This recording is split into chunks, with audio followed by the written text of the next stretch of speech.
민주당이 의원 평가 결과 하위 20% 대상 의원들에게 통보를 시작하면서 해당 의원들의 반발이 거세지고 있습니다.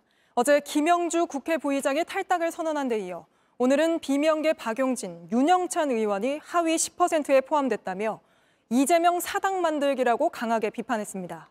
이재명 대표는 가죽을 벗기는 고통에 따르는 혁신 공천이라고 반박했습니다. 김혜미 기자입니다. 저는 어제 박용진이 더불어민주당 국회의원 의정활동 평가에서 하위 10%에 포함되었음을 통보받았습니다. 서울 강북을 재선 박용진 의원이 꼴찌 성적을 스스로 공개했습니다. 하위 10%면 경선 득표율에서 30%가 깎입니다. 그럼에도 박 의원은 당에 남아 승리하겠다고 했습니다. 박 의원은 당내 대표적인 비이재명계로 꼽힙니다. 이재명 대표가 지난 전당대회에서 박 의원을 특별히 언급하기도 했습니다. 공정하고 합리적이고 민주적인 당 운영을 위해서 우리 박용진 후보도 공천 걱정하지 않는 그런 당 확실하게 만들겠습니다. 문재인 정부에서 국민소통수석을 지낸 윤영찬 의원도 하위 10% 통보를 받았습니다. 윤 의원은 하위 평가 명단에 친문 비명계 의원들이 무더기로 포함되어 있다고 지적했습니다. 이번 총선에 임하는 더불어민주당의 목표는 무엇입니까? 윤석열 정권에 대한 심판입니까? 아니면 이재명 대표 개인 사당화의 완성입니까? 하지만 이재명 대표는 시스템 공천에 따른 결과라면서 정말 가죽을 벗기는 그런 고통을 의미하기도 합니다. 환골 탈퇴하는 과정에서 생기는 일종의 진통이라고 생각해 주시고 친명 반명을 나누는 것은 갈라치기라고 반박했습니다.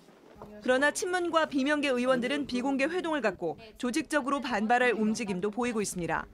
친문계 좌장격인 홍영표 의원은 공천 과정을 비판하면서 내일 의원총회에서 모아진 의견을 발표할 계획이라고 했습니다. JTBC 김혜미입니다. 총선 승리라는 것도 당대표로서 굉장히 중요한 일일 텐데 그보다도 더 중요하게 말씀대로라면 친명 살리고 비명들 다 아웃시켜 이거를 어떻게든 죽어라 이렇게 비난과 수많은 의혹감 이런 걸 받으면서도 추진하는 이유는 뭡니까 그러면? 아니 170석 내가 지금 현재 170석 정도의 민주당 당대표를 하고 있는데 170석이나 뭐 내 말 잘 듣는 뭐 한 123석이나 뭐가 다르냐. 내 말 안 듣 70석 있어도 그중에 3, 40명이 체포동의안 가결표에서 그렇지. 그 사람들 필요 없다는 필요 거죠. 없다. 그냥 정말 똘똘 뭉쳐가지고 그냥 나를 결사적으로 옹호하는 경호대 같은 의원들이 필요하다. 그래야 다음 또 대선이라든지 뭐 그렇죠. 체포동의안 또 오거나 하면 그리고 이제 8월달에 전당대회 때 그 비명들 있으면은 잘못하면 당의 주도권도 뺏길 수 있겠네. 안 돼. 다 쳐버려. 이렇게 되는 거죠. 그러니까 친명 세력 공천을 받았는데 출마했어. 안 됐어. 뺏지 못 달았어. 그래도 당협위원장 자리는 갖고 있잖아요. 그럼 8월달 전당대회 때 친명들이 다시 당권을 차지하는 데는 큰 도움이 되는 거죠. 네, 요거는 이렇게 또 보셔야 될 것 같아요. 아까 전에 얘기했듯이 인심이 곳간에서 난다라고 얘기했듯이 부자이면 오히려 여유가 있고 그러니까 좀 가난한 사람들이 오히려 조금 여유가 없다고 그랬잖아요. 이재명 대표가 딱 그래요. 모 민주당 인사가 그 얘기를 했어요. 이재명은요 찢어지게 가난해요. 라고.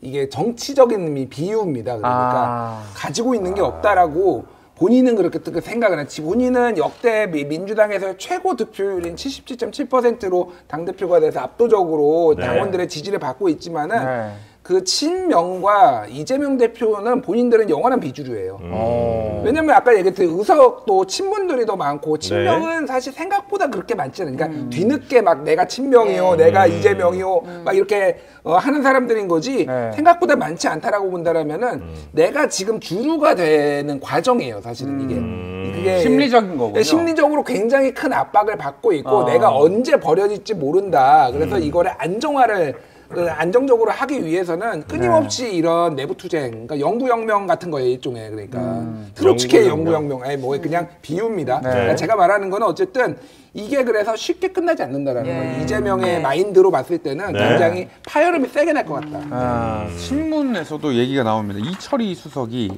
민주당이 총선을 뒤집으려면 이재명이 불출마해야 된다. 이런 얘기까지도. 불출마는 의미 없어요. 불출마는 안 할 것 같고요. 왜냐하면 예. 배지를 달고 있어야 내가 방탄복을 입는 거다. 내 사법 리스크로부터 조금이라도 내가 최선의 방어막이 있다라고 생각할 거기 때문에 불출마는 안 하고 출마해서 배지는 달 것 같고요. 개항해서. 당대표직은 극적으로 좀 시점을 봐서 그만둘 수 있죠. 그래요? 공천 끝나고. 총선 예. 끝나고? 아니 3월 2 공천 아, 끝나고. 공천이 끝나고. 3월 22일이 네. 이제 선관위 등록 마지막 날이거든요. 네, 네. 그럼 3월 23일 날 정도에 네. 저희가 2대1로 역할은 갑니까? 다 여기서 끝났습니다. 이제 당은 정말 다른 분들이 와서 선거를 지휘해 주십시오. 당대표 없이도 해도 돼요? 아니 선대위 체제. 그리고 원내대표가 권한 대행이고 권한대행은 사실상 선대위원장이 당대표 역할을 하는 되고. 그거 딱 거예요. 사라지는 거죠. 저가 미우시더라도 정권 심판해 주십시오. 저가 싫더라도 윤석열 정권 심판하는데 저희에게 힘을 모아 주십시오 하면서 뒤로 싹 빠질 가능성이 그럼 약간 있어요. 극적 효과를 좀 노릴 수 있다. 선대위 체제로 갈 네. 수도 있다. 라고 한다면 이제 그 자리에 올라갈 수 있는 분들이 뭐 전직 총리들 이런 분들 정세균, 김부겸? 네, 올라갈 수 있잖아요. 근데 오늘 그 정세균, 김부겸 총리가 네. 이재명 대표의 불공정 공천에 대한 강력한 유감 표시를 하는 또 입장을 냈더라고요. 그러니까 김부겸 전 총리가 오늘 이제 전직 국회의장들이랑 회동을 했고 네. 정세균 총리는 외국에 있어서 예. 마음을 이제 보냈다고 하는데 아무튼 이재명 대표 불공정한 공천하고 있다. 강력히 유감 표시한다. 이렇게 되면 이재명 대표도 술자리가 점점 단순히 좁아지는 거 시스템으로 아니에요? 하고 있다라는 말만 반복하기 좀 어려워지는 거 아닌가요? 그러니까 근데 한 한 말씀하면 의원들이 이렇게 공천 룰을 정할 때 미리 저걸 규정을 해놨어야 해요. 그러니까 예를 들면 공천 탈락자라든지 하위 20% 들어간 사람에 한해서는 본인이 요구를 하면 그러한 알려줘야 평가를 된다.